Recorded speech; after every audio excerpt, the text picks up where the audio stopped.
Hey everyone, thanks for joining me. So another quick update on the Chevy Truck Month build. Um, as you will recall, this is a model of a truck that my granddad used to drive in Burma, India, and I think he was in Malaysia as well.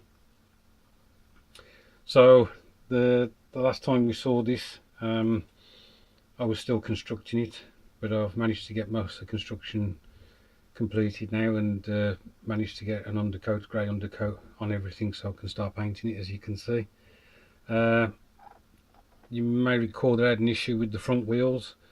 I was concerned that the disc brakes and drums, because I hadn't uh, widened the hole for them, that they weren't sitting far enough down the axle, and so that the wheels would be too far out.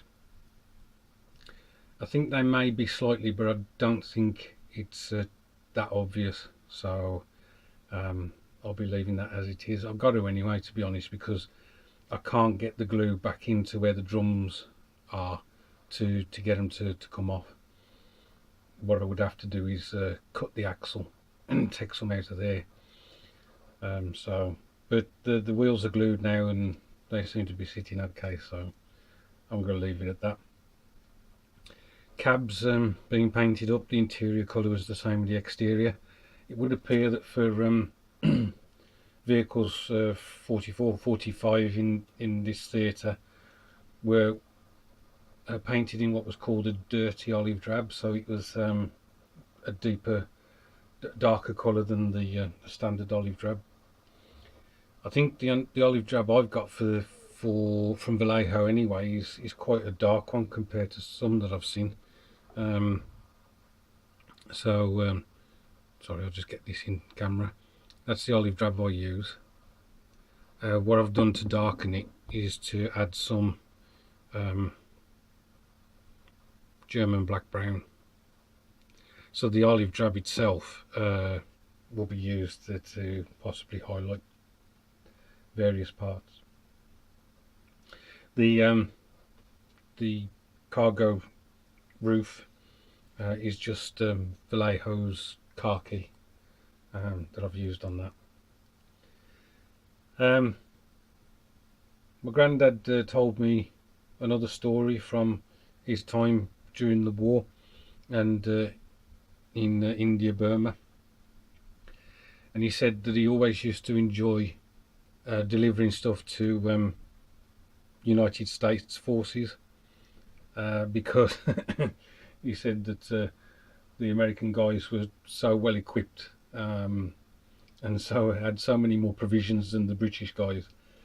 And so what he'd do is he'd pull up in his truck, and as he was getting out, he'd hear a shout something like "Hi Tommy" or something like that, and he'd get down and there'd be a Yank walking towards him, and he'd just say "Hi Yank" or whatever, and the American would say "How you doing?" And my granddad would say something like "I think it needs to be a bit warmer," but of course it was like 90 in the shade or something like that, and both parties were sweating buckets and whatever. And he'd always get invited back to their canteen to have coffee, which the Brits didn't have, and other stuff that like cake and so on and so forth.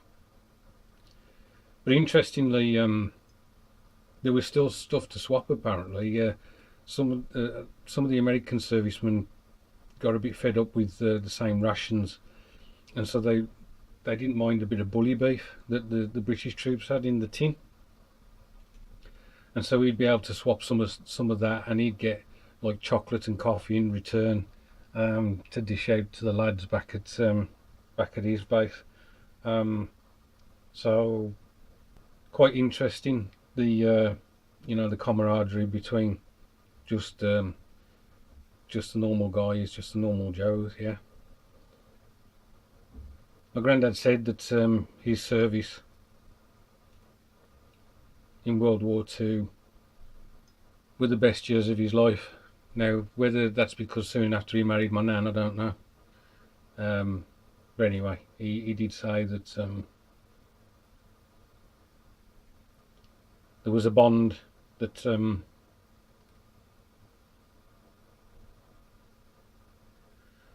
unless you've served, you can't quite understand. And I've seen that in meeting military people. I've seen that there's something different about their brotherhood and sisterhood. So anyway, guys, the next bit to do on this is to obviously get more paint on it. What I'll do is I'll get the main colours on and then do a bit of detail painting, and then it'll get down to putting the washes on and so on. I'm still struggling with finding appropriate decals for this build. I'm still struggling to identify the actual serial number of the vehicles to give me something to put on the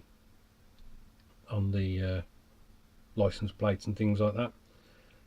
I found out today that because I wasn't certain, but the Royal Army Service Corps, basically drivers could be allocated to regiments.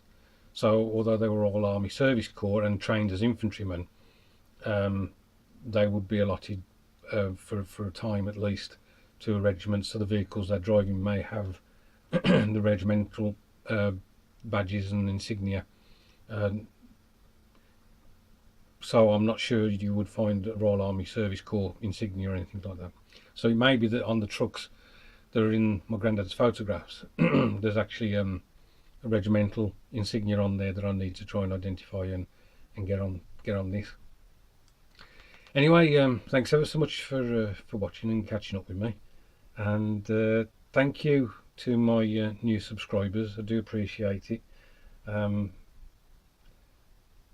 Hopefully there will be an update on this soon, and there's an itching to get on and do some of the other builds. I've still got to get on and do Carolina Man's tribute build.